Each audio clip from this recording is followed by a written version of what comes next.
Hello, everyone. Welcome to episode number 9 of Entrepreneur Gains, where I interview Y Combinator alumni.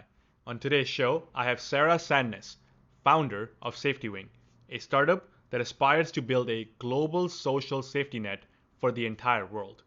Their first product was a medical insurance for Nomad, which I myself used when I was living in Bali and definitely recommend to all my fellow nomads.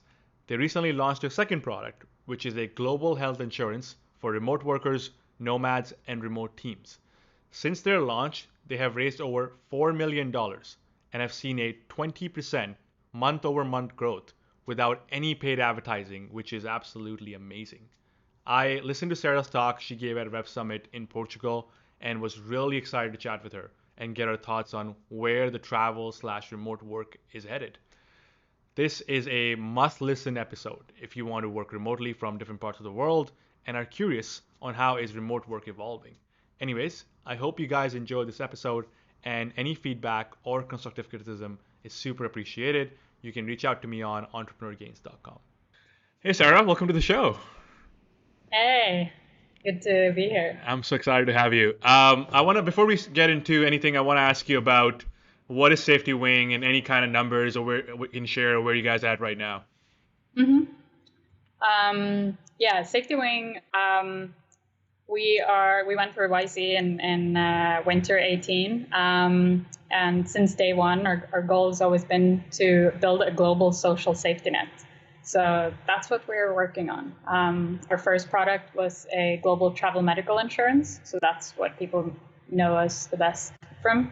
And then we have recently launched a global health insurance, and other projects are in the loop, such as a global virtual doctor and things like that. So that's what we're heading towards. Awesome. And any kind of numbers you're comfortable sharing? Money raised, number of customers, anything like that? Yeah, so we raised 4.5 million at this point. So yeah, we did a 3.5 million seed. And then instead we wanted to postpone raising Series A. We took an extra million. And yeah, finances are good. Our growth numbers have been good. We were growing 20% month over month for the insurance product, which is, yeah, so that was great up until COVID hit. Then we took a much smaller hit than the industry as a whole, since our customers are nomads and long term, so a lot of people decided to stay. But we recently started covering COVID and people started traveling a little bit again. So we're pretty much back up to regular sales numbers at this point, which is great. Awesome. Yeah. Crazy. Cool. Okay, I want to start with how did this whole thing happen? How did you get into startups? Where did how does the transition happen? Because you were working in companies before, right? Like you were. Yeah, one of them was a startup though. So Okay. yeah. So how did this? Where did the idea, where did that aha moment happen to get into startups, and how did Safety Wing came about? Yeah, I think I was around 14 when I realized I wanted to be an entrepreneur and start my own company. I mean, at that point, I didn't have like a super broad awareness of the opportunities that were, around the world or Silicon Valley tech startup or anything like that. But that's kind of when I realized that, okay, that's what I'm made for. So that was always the plan. But I mean, I went through the regular, got an education. I studied computer science.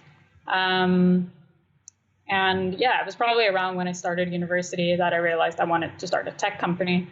And I went through a program between bachelor's and master's, which is it's called Norwegian School of Entrepreneurship, which is a really great program. It's like a collaboration between the different universities in Norway. So you apply for that and you get like a full semester's credit for doing like a 3.5 intense summer program. And as part of that, you go to a startup hub. I went to San Francisco, and I went with 35 other Norwegians that were attending the same program. And then we lived in San Francisco, and we had internships at startups, and studied entrepreneurship at Berkeley, and in addition to that. Wow. And then being out there in San Francisco and started it's not like I'd never traveled or been to the States before, but that was like, and getting also kind of all sorts of credit for having chosen to study computer science. That just felt like home. That felt and just the whole mindset of Silicon Valley and thinking on a global scale. That's when that really started happening. So yeah, it's a great program. Then I finished up school and I worked for a year and a half as a consultant. Computer engineering. I worked full stack at a couple of different projects for the Norwegian government, actually, like the research council that grants money to research, and arts council that grants money to art, and implemented their like contract systems and accounting systems and that kind of thing. Got a ton of experience. That's something that if someone's a young engineer, I don't think it's a bad idea to start working at more of like a bigger company, especially as a consultant, because they focus on building your skills more than just getting things done. Because the more skilled you are, the higher price point they can sell you at.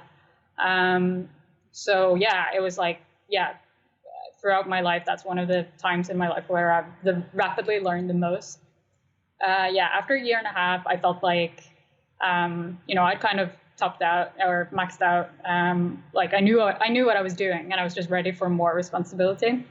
So I actually went to YC school in London. It was in London that year, with aiming to get a job at a startup, and also to just like meet people and be in the YC, environment. And and that was incredible. I mean, it's so, looking up at the stage and like being like starstruck by Paul Buchheit and stuff, that was, and then going through YC a few years later, and I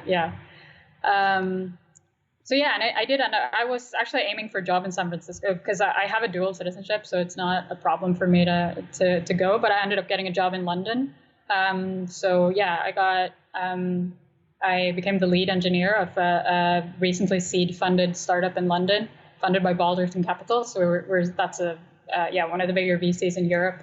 So we were sitting in their office, and it was a really great time. And then kind of the same thing happened again, where also I overworked myself so hard in the beginning there, because it was so exciting and there's no limit to how much you can work really, and I was just kind of working around the clock and really enjoying it. But then after a while, that started kind of catching up to me. Yep. I felt like my output should be more than just engineering.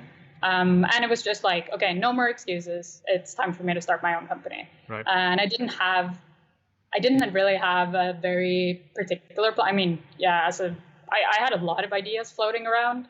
But I just quit the job, and then I became a nomad, essentially. I just quit my job and went to Chile, where I went first. I also was working a lot on my music and, just kind of, figuring things out. And then I did some freelance work, and then I started, during this year, I kind of started multiple companies, got a little bit of funding here and there, and then SafetyWing was one of them. That's the one that ended up taking all the attention. Wow. How did you find your business partner to start SafetyWing? Actually, the program that I mentioned in Norway, I met Sondre, the CEO, my co-founder there. This was back in 2012, so we've known each other for a while. That's amazing. So yeah, I met there, and that's coincidentally that's the same time that I met Hans. We're three founders at SafetyWing, and because he was on a road trip or something in America, and he happened to stop by, and so we went out for a few nights. He was in the friend group, so that's when I met him as well. And he's actually from the same small town in Norway that I'm from, so it's like our parents know each other and stuff. So that's kind of funny. That's crazy. How did the idea came along though? Like, you guys were traveling, you guys were nomads, but like, what was that point you guys were like, we should build this? Like, why was that? That was mostly Sondre. So he's the one that came and like found Hans and I and was like, hey, we have to do this, because he was working on a company, a freelancer platform called Superside. yeah, they changed their name. It used to be Consus. Superside is what they're called now. So that was like kind of like an online temp agency where you go and you just kind of say that the task you have to, you get a project manager there, and then they will delegate it to someone to do it there. Typically like data collection or graphic design or like other things that are easily outsourceable. And their whole thing was that they were recruiting the best freelancers that they could find, and doing all that sourcing. So they wanted to retain them, right? And but one of the things I wanted to do was offer them benefits. And there are no global benefits. Yep. That was not a easily solvable problem. And then it's just like, why does this not exist? And at the same time, me being a nomad out in the world, also, kind of having to hack through it. It's the same thing. Why doesn't this exist? There's no reason. I mean, it's like you can pay for it maybe with a percentage of your income or something. I mean, it's a lifelong need that you have in your life. And there's no reason why that has to be connected to some kind of geographical border. Right. And it's a fairly, because we've stopped being regional or national. I mean, not everyone, but I mean, we have this very big growing population really of people that don't feel really geographically connected or maybe don't want to be. So that's kind of how the idea came about, and why we were so passionate about it, having been in the situation, and just, let's tackle this huge problem. So we're modeling it after the Norwegian social safety net that we grew up with. So that's health insurance and disability insurance, pension savings, and income protection. So safe or pregnancy or Got it. Okay, cool. What about like when you started the startup? Like, I'm sure like it wasn't like that. Like, luckily you guys were in the space. You learned, you have studied a lot, you've been in startups, so you had a lot of experience going in. But what was the ride like when you started off? Like, was it like comparatively easier, or was it like a lot of like things you'd never expected? Like, I'm guessing learning about insurance and learning about all that is like something, like it's a completely new world. Yeah, definitely the learning about insurance part, going into it. So we came more from the customer side, which is good when you're starting a company, but then you kind of have to learn everything about what you're trying to do, because you know exactly how you want it to work, but you don't know the steps to get there. Right. When you start out. So that's been a journey. And at this point, I'm a licensed insurance agent in New York. And I know a lot about insurance at this point. So does everyone else on the team. Hans is a lawyer by background. So that was like a natural fit with the insurance industry. Nice. Yep. Yeah. Overall, and like starting a company, it was, Sondre he had a recent experience with the company that he'd started. They had been running for 2-3 years at that point. And I just came out of a startup as like that went from a small team to a medium team, and so we'd both recently experienced kind of growing and like seen mistakes being made, and but I mean, we still make some, but it's a process. It's definitely good. I mean, I think starting slightly later in the career rather than, might be less hurdles than, not saying that people shouldn't start young, you can fail, and as long as you keep going, you're going to get it right. Love it. Mm-hmm. Awesome. Okay. I want to talk about the global social safety net, which you said, which is like something, when I heard it first, I had no idea what you were talking about. But then, like like when you think about Norway, I think Sweden and Denmark, the same thing, where it's such an amazing. Everyone say the life, like I've never been actually, but I've heard everyone say that the quality of life is so amazing over there and stuff like that. Like, so what is a global social safety net? Can you elaborate and can you talk more about it? We'd love to know more about that. Yeah. So as I mentioned, what we're basing it on in Norway is the health insurance, disability insurance, pension savings, and income protection. Okay. That is what the social safety net in Norway is made out of. Okay. And then it's about making global products that cover those needs. For everyone around the world. Yeah. Okay. So that there's no restriction on where you're from to get access to it. And then the end goal is to be able to offer this as a membership, and we have And and once that's a membership, that's essentially that's what a country gives back to you in a lot of ways. I mean, it's out of a lot of countries, that's the biggest part of the GDP. So it's then we're kind of in the realm where that's all you need and you can move around freely. So maybe it is a country then. Yep. So we like to think of it as a country on the internet, and having that as in the end state, you have a passport that gives you access to the benefits. Right. But then you also have commitments like paying taxes and things. Right. Instead of just paying out of pocket. And maybe if it's a lifelong membership, then maybe you're not paying in the beginning, but you're paying a percentage of your income later, something like that. Interesting. You guys are working out right now. Yeah, makes sense. Yeah. Yeah. The big thing is that it's voluntary, right? Because that's what the country's systems are not voluntary. You pay for it, no matter how much you want to use it, or even if you have something else, you're still paying for it. And you're also funding other things that you might not want to fund in the country you're paying taxes. And it's not voluntary, which right. is it's a forced membership. That, and it's just that thought of like how a country is. I mean, it's a construct. It's not, there's not that much of a difference between a country and a company. It's like it's made and it's founded by someone. It's like people, and then you have rules and you have law enforcement. That's an important one. But I think people tend to think of countries and companies as more different than they really are. I mean, so they can be good or they can be bad or they can be most or something in between. But yeah, it's not voluntary the way most other things are. And, a citizenship at SafetyWing would be a voluntary thing. Okay. So yeah, like example, let's say if I'm a citizen of Canada, right? And we get medical insurance from our, it's been taken care of, right? And obviously we pay taxes and all that stuff, which is where it kind of comes from, right? But US, for example, another example would be they don't have medical insurance, right?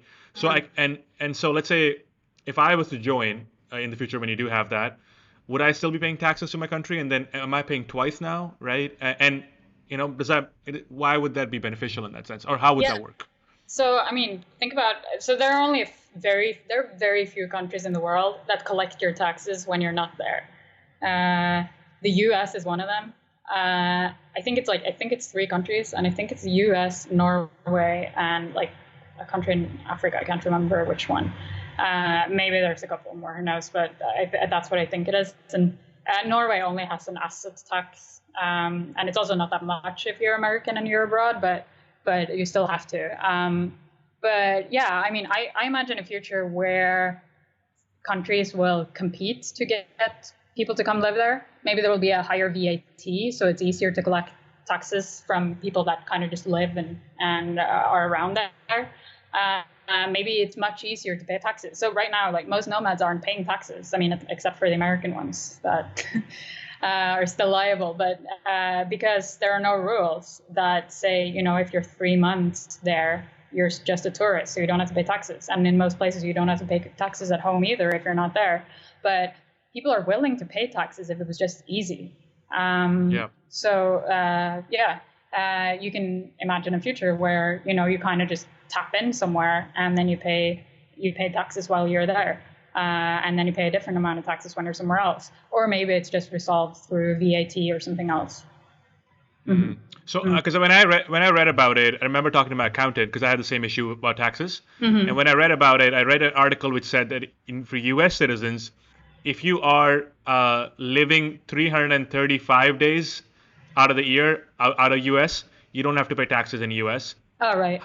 However, for Canada, what I read was that you have to be a resident of somewhere, right? Wherever example, if you have a corporation or if you have whatever, where is the address on file, right?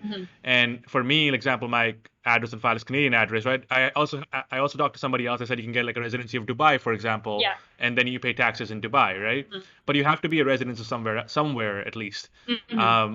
But it's interesting though. But what if like you're not staying at one place, but you're moving around every 2 weeks or a month or whatever? How does that work? I have no idea about that. Like different people have their own hacks. That's kind of the reality we're living in right now. Is that so? I mean, I guess people would do like Cayman Islands or something.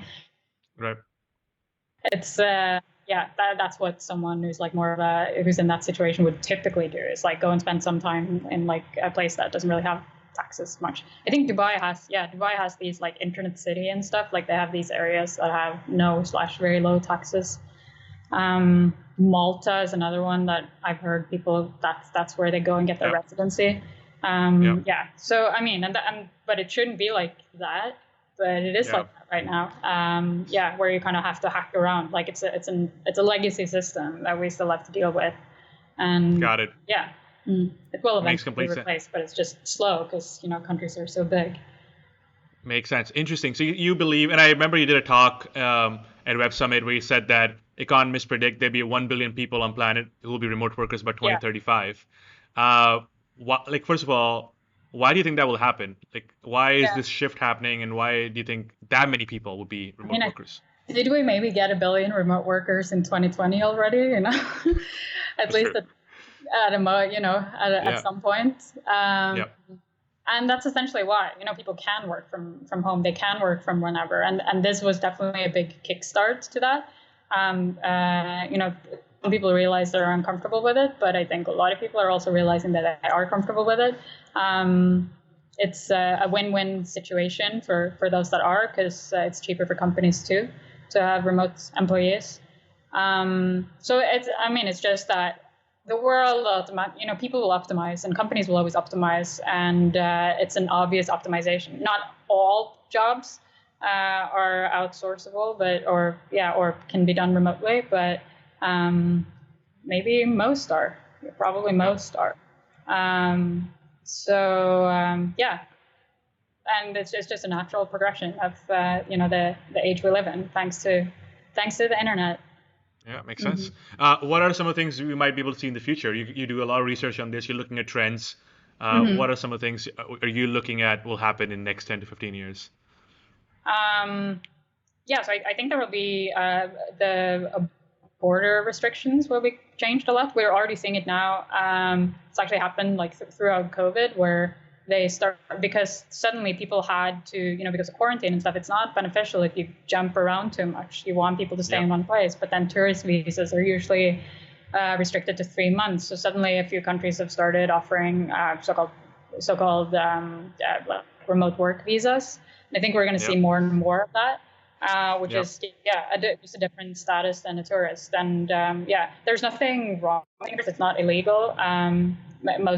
At least that in most places that I know of, because if it was illegal, then it would be illegal also to do a work phone call or answer email.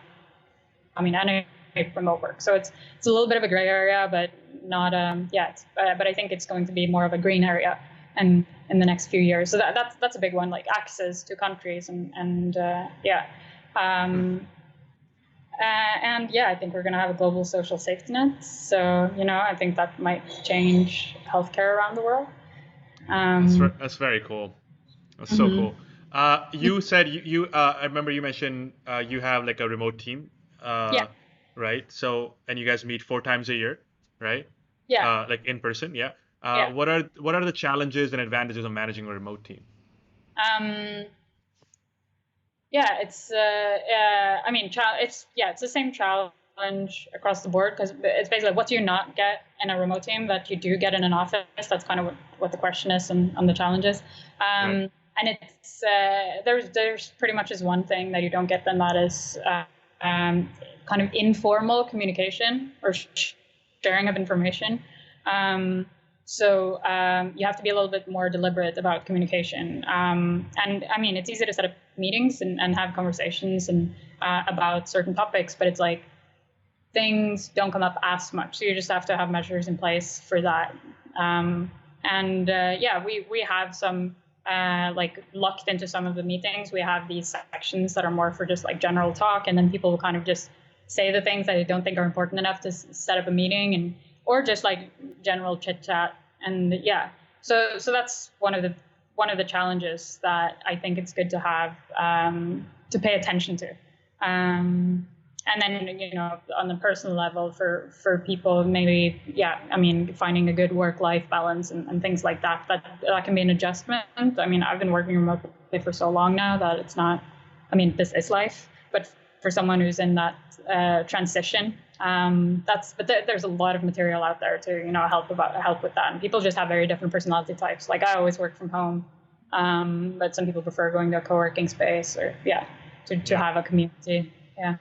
And then benefits, I mean, there's just like endless, they spend a good chunk of their life commuting. And also, just that feeling that part of your job is done by just showing up. Yeah. Not commuting is one of the biggest ones.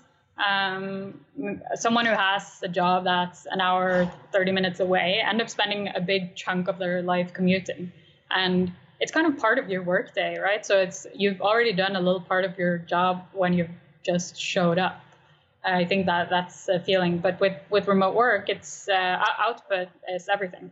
And that's good for both the worker and the company, unless it's someone who's a complete slacker who's able to get away with doing nothing in an in-person office setting. But you can't really get away with that in a remote company because output is everything, and which means that you can be good at structuring your days and not and feel comfortable about your amount of work more so, and for the company it's obviously beneficial if people are more productive, and that's one of the things, like one of the frequent statistics that come out is like an increased productivity rate when people are able to work remotely.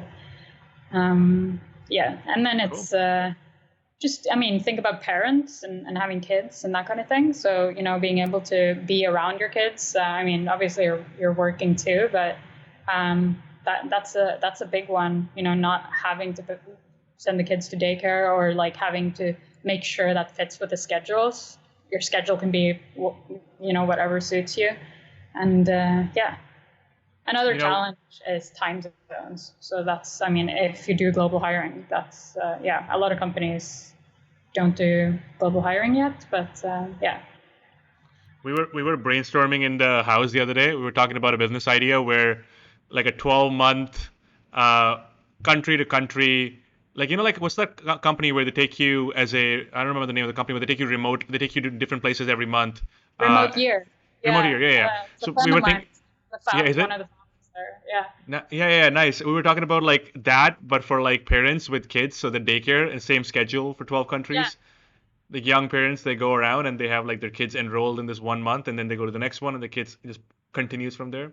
Yeah. That's a business idea happening in the future. Yeah, it sounds awesome. That's another thing. I think we're gonna, just the internet enables us to do so many things and to kind of ignore countries and borders, even though they're still there. And I think like schooling is going to change completely as well, education for the much better, and in particular in terms of access. So it's crazy. I imagine, there are a lot of English speaking regions in the world where they do have access to internet, but they don't have good schools. Which would be a natural first step to improve. It's just about enabling parents and helping them with just having access to the right material. Yeah, very cool. Let's talk about YC. I know you said it was you when you went to the startup school. You just wanted to be there. You see Paul Bukai. I know when I saw him as well, I'm like, this guy created Gmail. Damn it, I want to know him. How was the experience? How did it feel to get in? Like, what was the whole? Yeah. So we had a bit of a. So one thing I know, and this is also like a message to everyone that's considering applying, is that it's good to apply more than once. It's good to apply even when you're too early stage, because if you're able to show that you've made progress since the previous time you applied, that's a huge plus. So when we applied, we thought we were too early stage, and we were kind of thinking that it's probably not gonna, but it's good to have the history so that when we apply in 6 months, we have a higher likelihood. So it's every 6 months. But we happen to be making some great progress just like during that time, and we got the interview first the video interview, and then we flew into San Francisco for the real interview, and like literally on that day we got the contract with our insurance partner, which was kind of like a make or break moment for whether we would get in or not. I remember So we did the interview with, yeah, I mean, Paul Bokite was there, among others, and Dalton, and yeah. And then Aaron Harris, who ended up being our partner, he was kind of the one that was the most knowledgeable about insurance. But he wasn't in there, so they kind of consulted with him afterwards, and he came out to ask us a little bit about the business, and wanted to see what kind of deals and paperwork we had, and we just got that. And I think that was the deciding factor of whether we were kind of like ready to go through YC, and at the stage we were at, so that, because having that meant that we could launch. We were at a restaurant in Napa Valley when the phone call came. Yeah. It was Paul Bokite, and Sondre, my co-founder, got on the phone, and then he went outside, it was outside the window, so we could see him while he was on the phone, and he just gave 2 thumbs up, and I just screamed over the whole restaurant. It was a fancy place too, so yeah. We had the exact same experience as you did. We were so stressed out, so we went to the Ghirardelli in San Francisco, the ice cream shop. Yeah. And we were walking by there, and we were eating these crazy expensive ice creams, and we were like, well, we don't know if we're gonna come back to SF ever again. Might as well just do everything we can today. And I remember because the thing was that if you get in, you get a phone call, and if you don't get it, you get an email. Yeah. And I remember my partner got a phone call, and we were inside the ice cream place, and we were full. We didn't want to eat the ice cream. We just left the ice cream, started dancing and hugging each other, came out. Because we were like, yes, now we can afford. Now we'll have money. We can't afford to throw away these ice creams. Yeah. It was actually great experience. Yeah. One of those moments in life. Yeah. Yeah. You don't forget it. Yeah. Has it helped you get where you are right now?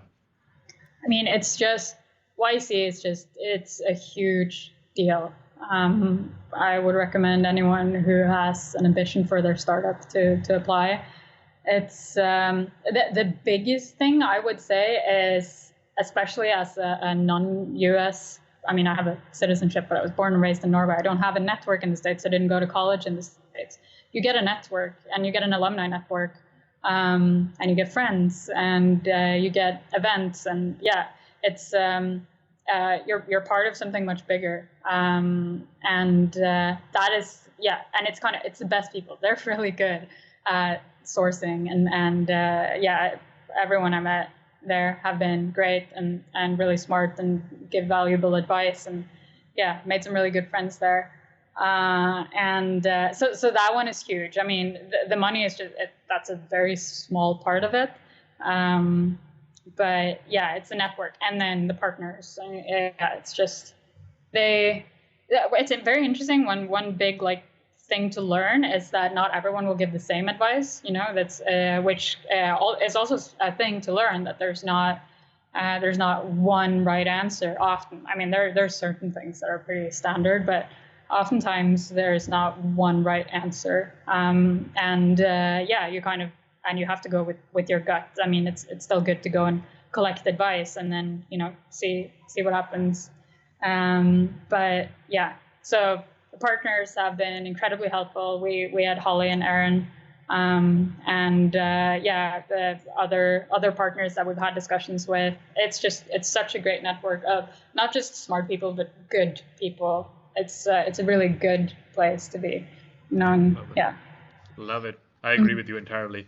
Okay, my last question for you is regarding growth and marketing, because I do marketing and I love to know more about it. What has been your biggest growth channel so far, and how have you been able to get your customers and separate from competitors like World Nomads, who are also focusing on nomads?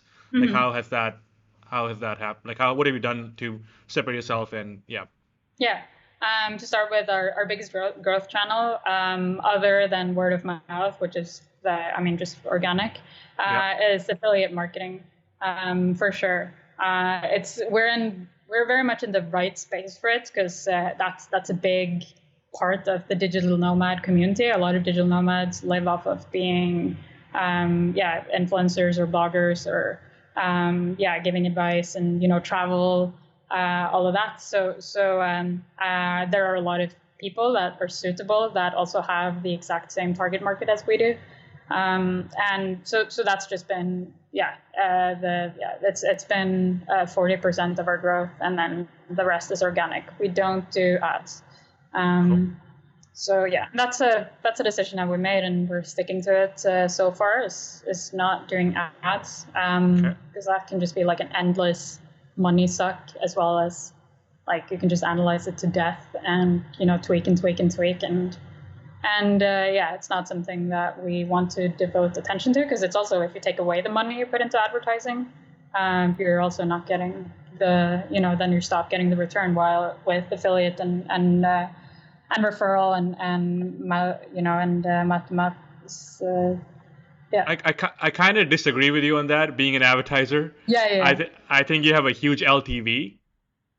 Mm-hmm. Considering someone gets insurance from you, and I don't know what your obviously what your actual cost is for the product. I don't know Yeah. that, but just taking into consideration that I think when someone gets an insurance and if they're traveling, your LTV could be a lot of years, right? Like it could actually be, and I think you can actually get a customer for very cheap, which can pay dividends. Yeah. You're right. You probably have to work with somebody who knows what the hell they're doing, and it has to be you have to really understand the numbers and how it looks like. But with that being said, I can totally also see affiliate marketing being great, because you're right. Your customers are they are Yeah. following these people, and it's coming from a place of like credibility as well. So that makes complete sense too. Yeah, exactly.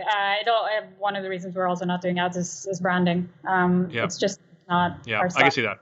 Yeah, I Yeah. can see that. Yeah. And what do you guys offer the affiliate? Just free insurance, or do you guys offer them money as well? Like how does that work? The kind of deals you guys Yeah, make with it's, them? they get the percentage of the sales, Like that like goes recur to the links. like recurring?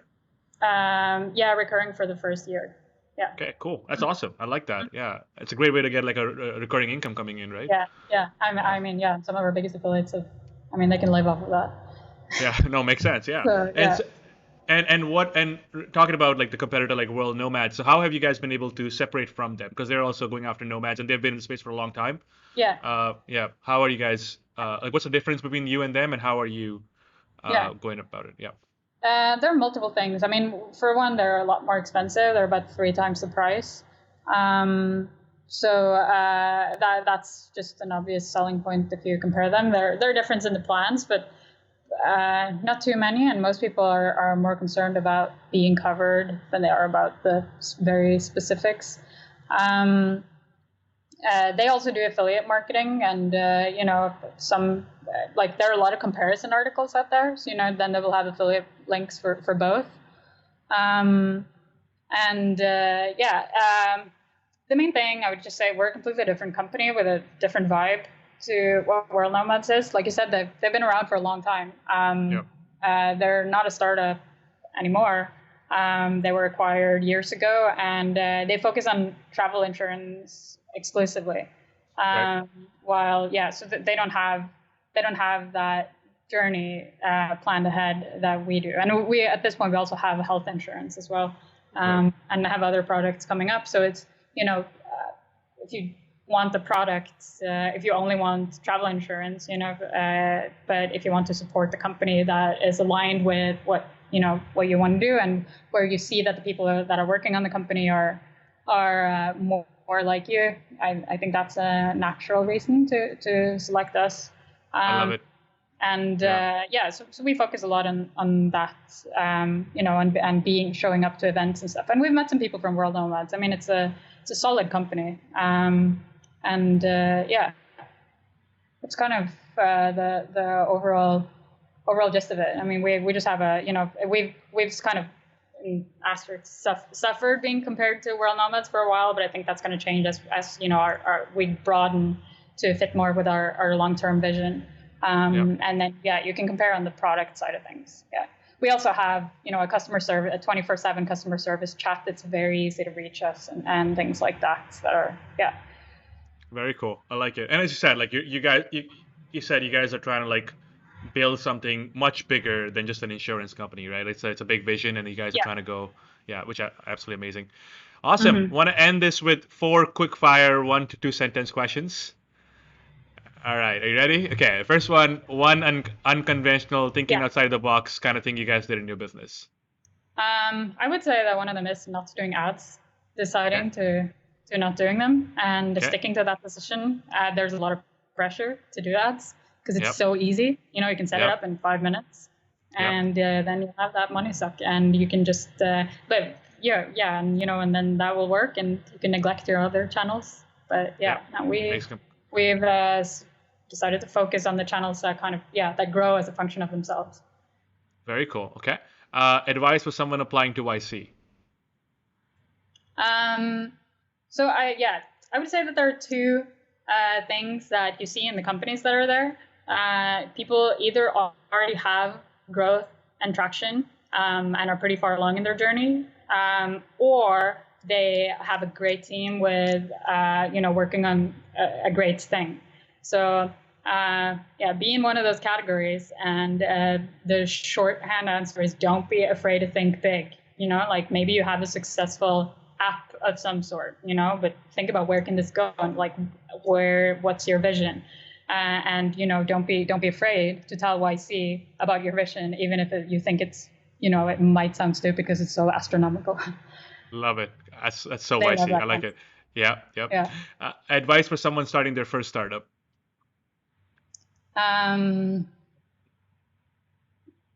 Make something that people want. Okay. Which is YC's slogan.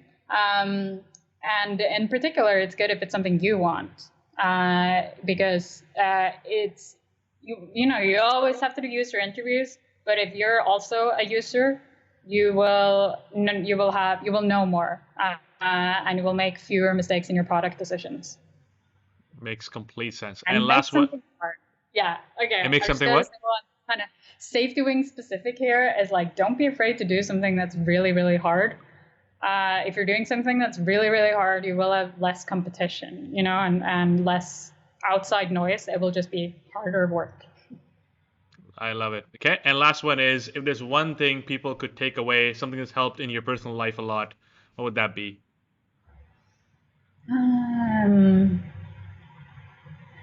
Weightlifting and a good diet.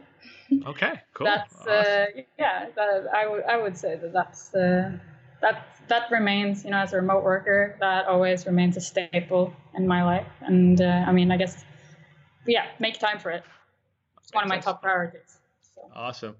Thanks, Sarah. Thanks for coming to the show. I really appreciate it. This was amazing. Yeah, love this.